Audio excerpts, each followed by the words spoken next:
Bonjour et bienvenue. Dans cette vidéo, nous allons nous intéresser au théorème de Pythagore et nous allons voir comment calculer la longueur de l'hypoténuse. Alors prenons l'exemple suivant. Donc j'ai un triangle BAC qui est rectangle en A, on voit le codage de l'angle droit et je connais deux longueurs sur les trois. Je connais la longueur AB et je connais la longueur AC. Donc je cherche à calculer la longueur BC.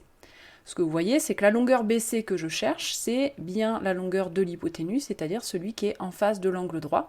Donc là, on cherche à calculer la longueur de l'hypoténuse. Alors si on se rappelle bien, quand on a vu le théorème de Pythagore, on avait vu le puzzle de Pythagore. Alors que nous dit le théorème de Pythagore? Si on reprend avec le puzzle, il nous dit que l'aire du grand carré, c'est-à-dire l'aire du carré qui est porté par l'hypoténuse, est égale à l'aire du petit carré plus l'aire du moyen carré.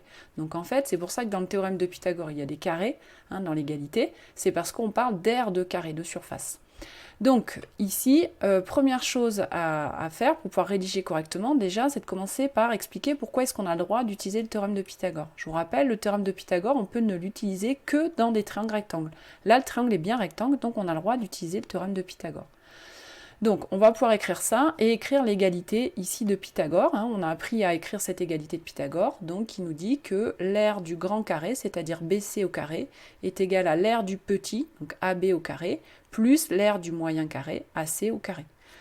Donc on va rédiger ça correctement. Donc le triangle ABC est rectangle en A, on peut donc appliquer le théorème de Pythagore. Et puis, eh bien, on va écrire l'égalité de Pythagore. Ça, ce sont des choses que l'on a déjà vues. Donc BC au carré, c'est bien l'hypoténuse au carré égale AB au carré plus AC au carré, donc l'aire du petit carré plus l'aire du moyen carré. Maintenant, on va remplacer avec les longueurs et puis on va faire le calcul. Donc BC au carré, c'est donc 6 au carré plus 9 au carré. Vous connaissez vos carrés parfaits. Ça fait donc 36 plus 81. Et si on fait le total, on trouve donc 117. Alors attention, le 117, ce qu'on vient de calculer, c'est pas la longueur BC. C'est BC au carré, c'est-à-dire l'aire du grand carré. Mais nous, ce qu'on veut, c'est pas l'aire du grand carré, c'est la longueur de son côté.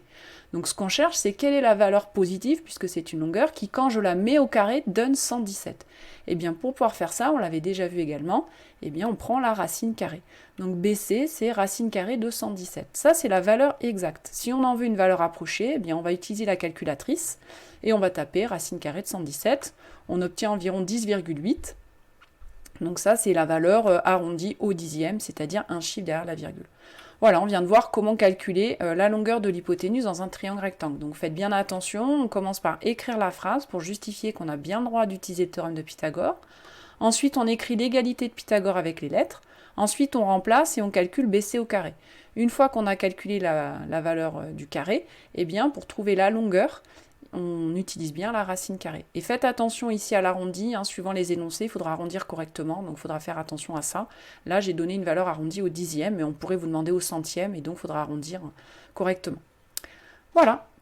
Eh bien, cette vidéo est terminée, c'est à toi de jouer maintenant, tu n'as plus qu'à t'entraîner, vérifier que dans un triangle rectangle, si je te donne la longueur de les deux côtés de l'angle droit, tu es capable de retrouver la longueur de l'hypoténuse en le rédigeant correctement. Travaille bien!